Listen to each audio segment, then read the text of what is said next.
كيمياء المصايب. ليه الحظ بيلعب معك غميضة؟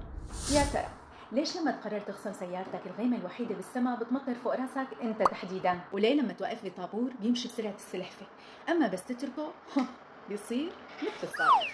هل يا ترى الكون متآمر عليك ام هل ام نجيب عملت لك سحر اسود بشعره من راس فاره شايبه؟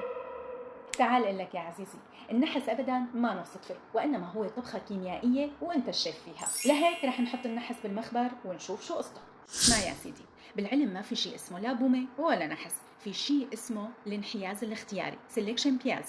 يعني دماغك يا غالي هو فلتر منحاز جدا. بيومك الطبيعي بيمر 100 حادثه عاديه، اكلت شربت نمت تبهدلت انمغصت تاخرت، المدير بهدلك ما بهدلك، السياره اشتغلت ما اشتغلت، كل هدول دماغك بيعمل لهم سكيب، أي تخطي، لأنهم مملين. بينما لما تنتزع فردة بوطك وانت رايح تشوف الإكس حب حياتك، هون دماغك بالخط العريض بيعمل ميجا سيف. يعني انت مبرمج تطوريا لتركز على المصايب اللي بتصير معك مشان تتخطاها المرة الجاية.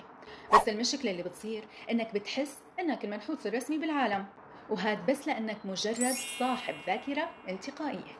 بيكون الواحد منا راسم الخطة ألف، إني أنزل على السوق 5 دقايق اشتري هذا الغرض وارجع ولحق الكهرباء واستمتع فيها. بس اللي بصير إنه بتلاقي خالتك أم عصام بنص الطريق، وبتصير تفتح لك سير وأحاديث، ومنها سيرة ابن حمجارته اللي تفركش من سنة 90، ومن سيرة لسيرة المهم وبلطول سيرة. بتروح عليك الكهرباء، بتسكر الطريق، وما بتلحق المحل فاتح. فهون شو بتقول حضرتك؟ والله حظي وبعرفه، منحوس منحوس، ولو بروح على البحر بنشفه. يا عزيزي انت مانك منحوس ولا شيء، بس انت هون وقعت بفخ الاحتمالات بس بالنسخة السورية المشؤوم. تعرف قانون ميرفي؟ anything that can go wrong will go wrong. يعني اي شيء بيصير بشكل خاطئ رح يصير بشكل خاطئ. هذا ابدا مو تشاؤم، هذا علم احتمالات. بس للاسف عنا صار اسمه قانون ابو طمزه. يعني ببساطه اي شغله بدها تخرب رح تخرب باسوا وقت ممكن، وقدام اكثر شخص بدك تبيض وجه قدامه. يعني كيميائيا انت لما تتوتر جسمك بيفرز هرمون اسمه هرمون الاجهاد او كورتيزول. هذا الهرمون بيعمل شوشره على القشره الجبهيه لدماغك، وبالتالي بتصير تنسى الكلمات، توقع الغرض، تعمل أغلاط غبية. يعني بتصير ذاكرتك باي باي مثل الشاي بحليب. يعني انت ببساطة عم تعزم النحس لعندك وتصب له قهوة كمان، لا وعم تحلف عليه ليتغدى عندك يمان.